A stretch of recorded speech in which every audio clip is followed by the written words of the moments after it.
Hello everyone, my name is AZZATRU, how are you, and welcome to another Top 5 Mods of the Week episode for Star Wars Battlefront 2.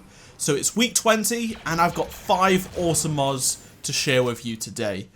So unfortunately there was going to be an honourable mention, but that's now been pushed up to number 5 because a mod that I had in second position in theory just did not work with my game. It would cause crashes and I couldn't record gameplay for you, okay?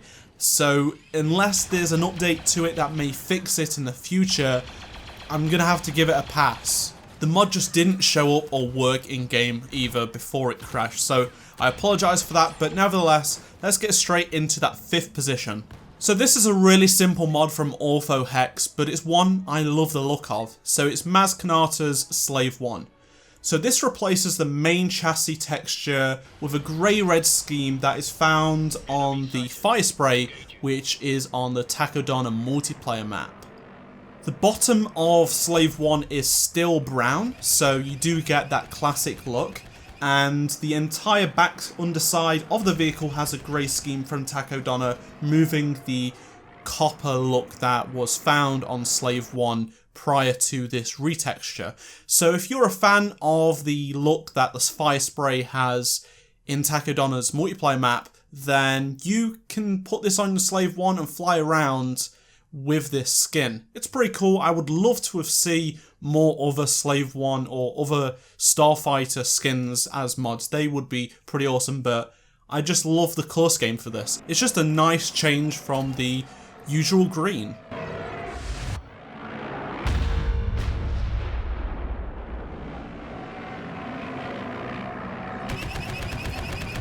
In 4th position this week, we have the Naboo Shiny Phase 2 clones from Tube. So the reason why I love this mod is it takes me back to last June when I played Battlefront 2 at EA Play, and we played the clones, but they were shiny Phase 2 clones without any Legion markings. So right now they have this burgundy look that was made into the beta. I think it was in the beta when it first appeared, but in the alpha that was available for people on the PC, at home, and then obviously at EA Play, they were shiny plain white. And personally, this is my favourite look of Phase 2 other than the 501st. That's just my personal opinion. So I loved going back and seeing this classic look that I got to experience before the game did release. And I'm sure some of you that did play the closed alpha will remember this look as well. I would like to see some option in the future to have just plain white clone Phase 2s, because again, they're my personal favourite look. Targeting droid! Grenade out!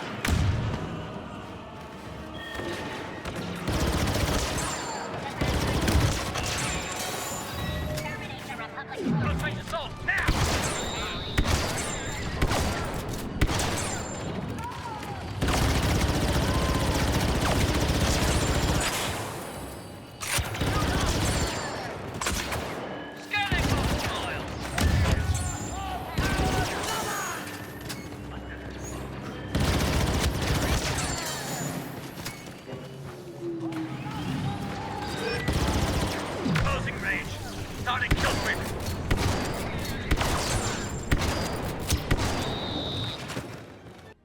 In 3rd position this week, we have the Star Wars quotes mod from Yoda Like Soda. Now, I really like this mod because it replaces the very boring and overread tips and tricks that the loading screens display when you're playing arcade or multiplayer and single player. You know, when you've played through the game for a few hundred hours, you've played the game since launch, you've read every single one of these tips, you just know them off by heart. How about we change it to something a bit more inspirational or funny? Well, that is what this mod does. There's over 80 quotes, so that's a huge selection from all different characters: Qui-Gon Jinn, Yoda, Darth Maul, Vader, all the ones you come to know and love. And the quotes aren't just from the films. So you'll get ones like Sabine from the Clone Wars cartoon, or Bendu in Star Wars Rebels. So if you're a fan of those TV shows, you also get some of those quotes in there as well. So I thought what was really good about this was just how many quotes there were, and that it didn't just span the films, because there are a lot of people that love those TV shows. And the runner-up for this top 5 mods of the week episode is the Mudtrooper mod from Tengen. So I like this mod because we're so close to a solo Star Wars story, and fingers crossed we actually get this look in the game in the coming weeks, but it just looked really good in my opinion. I think he did a fantastic job with making these Mudtroopers look just like the Mudtroopers that we see in the film.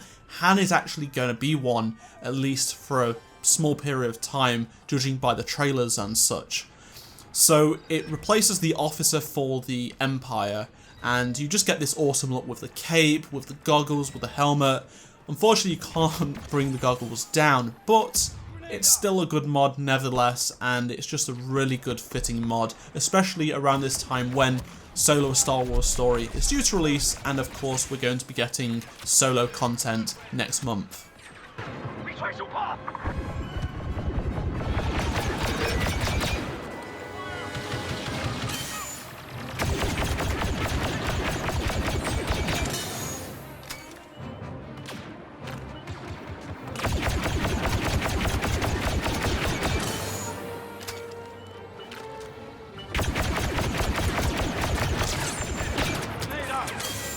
And finally, the winner of this top 5 mods of the week episode is Solo Han Solo. So this is from Sly's Jaw, and this is probably one of the best looking Han Solo skins I've seen that don't necessarily use his face, or they've completely changed his look. So as you can see, he looks spot on for his look that he gets in Solo A Star Wars Story. Even his face has changed, so it's not just the Han Solo face we get that is a little bit older than Return of the Jedi Han, and it actually makes him look a lot younger, which is what this film is all about. So you get to see him, you know, just equip it, and you can use this perfectly. The hair just goes well with it as well. So there you have it, that is the top mod of this week. Go ahead and download these mods. There's a link to every single one of these in the description below. Let me know your favourite mod in this video in the comment section below, or if you have multiple that are your favourites, let me know down below. And if you enjoyed this video, be sure to click the like button and subscribe for more videos like this. Remember, every week, every Sunday, you will get a brand new top 5 mods of the week episode in your sub box. Turn those notifications on if you do want to get notified as well. Anyway, check out any of the 2 previous videos on screen, and I shall see you all in my next Star Wars Battlefront 2 video. Goodbye.